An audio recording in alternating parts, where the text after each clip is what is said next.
লন্ডনে বিএনপি ভারপ্রাপ্ত চেয়ারম্যান তারেক রহমানের সাথে অন্তর্বর্তীকালীন সরকারের প্রধান উপদেষ্টা ডক্টর মোহাম্মদ ইউনূসের মিটিংয়ে মোটামুটি ধার্য হয়েছে যে 26 ফেব্রুয়ারি মাসে নির্বাচন। এখন পর্যন্ত আবহাওয়া তাই, সরকারি উপদেষ্টারা খুশি এরকম বলা হচ্ছে, পত্রপত্রিকায় কিছু কিছু পত্রপত্রিকায় এরকম রিপোর্ট হচ্ছে। বিএনপি খুশির প্রকাশ ঘটাচ্ছে, বিএনপির দায়িত্বশীল যারা যারা স্পোক্সম্যান তারা বলছে যে হ্যাঁ একটু খুশি খুশি ভাব। সৈয়দ রেজওয়ান হাসান সরকারের উপদেষ্টা তিনিও বলছেন যে একটু স্বস্তি স্বস্তি ভাব দেখছেন, এবং বিএনপি কর্মীরা কেউ কেউ বলার চেষ্টা করছেন তাদের জয় হয়েছে, এরকম একটা সিচুয়েশন বিরাজ করছে। ওই লন্ডনের বৈঠকের পরে প্রধান উপদেষ্টা, নিরাপত্তা উপদেষ্টা খলিলুর রহমান তিনি বলেছিলেন যে এটা ডেট টাইম ডিক্লেয়ার করার দায়িত্ব ইলেকশন কমিশনের। এটা একটা কৌশলগত জায়গা, অবশ্যই সরকার ডিরেক্টলি টাইমটা ঘোষণা করতে পারে না বা করা উচিত না, তো সেক্ষেত্রে নির্বাচন কমিশন করবে। নির্বাচন কমিশনার তিনি কথা বলেছেন সংবাদ মাধ্যমের সাথে, এবং সেই কথা বলার একটা জায়গায় তিনি কোথাও নির্বাচনটা কবে এরকম কোনো ধারণা দেন নাই। তবে তিনি এমন কিছু কথা বলেছেন, আমাদের আজকের আলোচনার মূল প্রতিপাদ্য যেটা, আমি সেই জায়গায় একটু নজর দিতে চাবো। আগে একটু জেনে নেই যে প্রধান নির্বাচন কমিশনার কি বলছেন। প্রধান নির্বাচন কমিশনার এম নাসির উদ্দিন তিনি বলছেন যে নির্বাচন সংক্রান্ত যাবতীয় কাজ এগিয়ে যাচ্ছে জানিয়ে অনেকগুলো কাজ আমরা এগিয়ে নিয়ে গেছি, যত কাজ বাকি আছে তা সবাই মিলে করতে হবে। আমাদের শপথ হবে সুষ্ঠু, সুন্দর ও গ্রহণযোগ্য নির্বাচন জাতিকে উপহার দেয়া। আচ্ছা, 1 নম্বর। আর এরপরে একটা জায়গায় তিনি বলছেন যে অতীতে ইসি নানান কাজের সমালোচনা হলেও বর্তমান ইসি ভালোভাবে কাজ করবে বলে প্রত্যয় ব্যক্ত করেন তিনি। প্রধান নির্বাচন কমিশনার বলেন, আমরা রেফারির ভূমিকায় আমরা রেফারির মতো কাজ করব।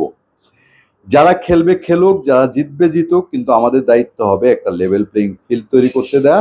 সেটার জন্য আমরা বদ্ধপরিকর। এ সময় নির্বাচন কমিশনার, ইসি সচিব সহ একটা প্রোগ্রামে উপস্থিত ছিলেন।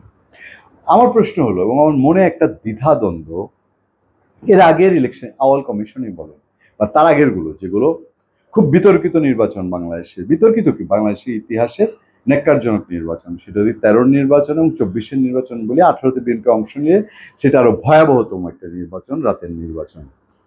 এই নির্বাচনগুলোতে যে কমিশন গুলো ছিল তারা এই কথা বলতো, জনগণ কেন্দ্রে যাক না যাক তারা স্বতঃস্ফূর্ততা একটা মানে গায়ে রাইফেল ধরে, মোটামুটি পিস্তল ধরে মুখে আমাদের হাসি আনার মতন অবস্থা করতে।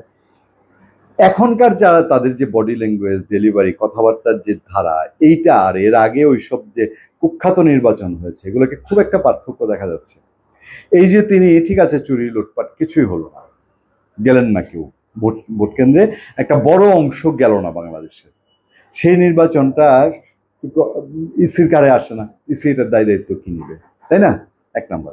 আর 2 নম্বর হলো ইলেকশন কমিশন কবে নির্বাচন, এই যে বলছেন ভাষা ভাষা কথা, আমরা এর মধ্যে অনেক প্রস্তুতির পরিমাপটা কি, অনেক প্রস্তুতি নিয়েছি, সবাইকে বলছেন প্রস্তুতির জন্য কাজ করতে, সবাইকে বলছেন যে ভালোভাবে করেন, যে যাই খেলুক আমরা আমাদের কাজ করব, এগুলো বলতো আগের ইলেকশন কমিশন, এগুলো বলতো, আওয়াল কমিশন আরো বেশি বলতো। এইসব করার মধ্যে দিয়ে আদতে নির্বাচন ফেব্রুয়ারিতে, এর কি কোনো হাওয়া বোঝা গেল? ধন্যবাদ সবাইকে, ভালো থাকবেন, সুস্থ থাকবেন, দেখা হবে, কথা হবে সত্য, করুণা এবং সহনশীলতার সাথে। আপনার সাথে আমি আতিক রহমান, পূর্ণিয়া।